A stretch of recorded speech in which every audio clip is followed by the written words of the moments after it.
ব্যথা উপশম করতে এবং জ্বর কমাতে ব্যবহৃত ওষুধ। এটি মাথা ব্যথা, শরীরের ব্যথা, দাঁত ব্যথা এবং সাধারণ সর্দির মতো অনেক অবস্থায় চিকিৎসার জন্য ব্যবহৃত হয়। এই একা বা অন্য কোনো ওষুধের সাথে সংমিশ্রণে নির্ধারিত হতে পারে। আপনার ডাক্তারের পরামর্শ অনুযায়ী নিয়মিত এটি গ্রহণ করা উচিত।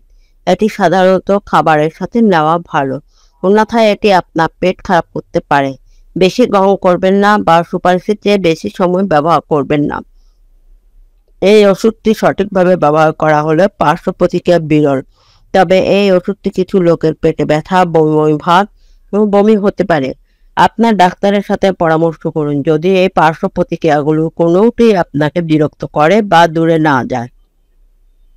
এই ওষুধটি ব্যাপকভাবে নির্ধারিত এবং নিরাপদ বলে বিবেচিত, কিন্তু সবার জন্য উপযুক্ত নয়। এটি গ্রহণ করার আগে আপনার লিভার বা কিডনির সমস্যা আছে বা রক্ত পাতলা করার ওষুধ ব্যবহার করছেন কিনা তা আপনার ডাক্তারকে জানান। এটি এই ওষুধের ডোজ বা উপযুক্ততাকে প্রভাবিত করতে পারে।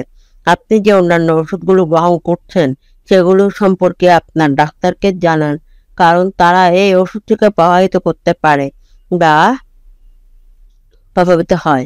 প্রদর্শন কম এর ব্যবহার, ব্যথা থেকে মুক্তি, জ্বর এর পার্শ্ব প্রতিক্রিয়া। সাধারণ কোনো পার্শ্ব প্রতিক্রিয়া দেখা যায় না। কিভাবে ব্যবহার করবেন?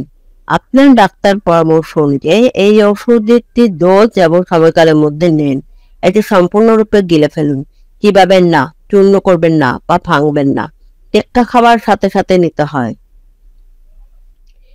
কিভাবে কাজ করে? একটি বেদনানাশক বা অ্যান্টিপাইরেটিক। এটি ব্যথা এবং জ্বর সৃষ্টিকারী কিছু রাসায়নিক বার্তাবাহকের মুক্তিকে ব্লক করে কাজ করে। একটি বেদনানাশক এবং অ্যান্টিপাইরেটিক, তাই এটি ব্লকিং দ্বারা কাজ করে। আরও দেখান, আপনি টেক্কা নিতে ভুলে গেলে কি করবেন? আপনি যদি এর একটি ডোজ মিস করেন তবে যত তাড়াতাড়ি সম্ভব এটি গ্রহণ করুন। যাই হোক, যদি আপনার পরবর্তী ডোজে প্রায় সময় হয়ে যায় তাহলে মিস করা ডোজটি এড়িয়ে যান এবং আপনার নিয়মিত সময়সূচিতে ফিরে যান। ডোজ দ্বিগুণ করবেন না।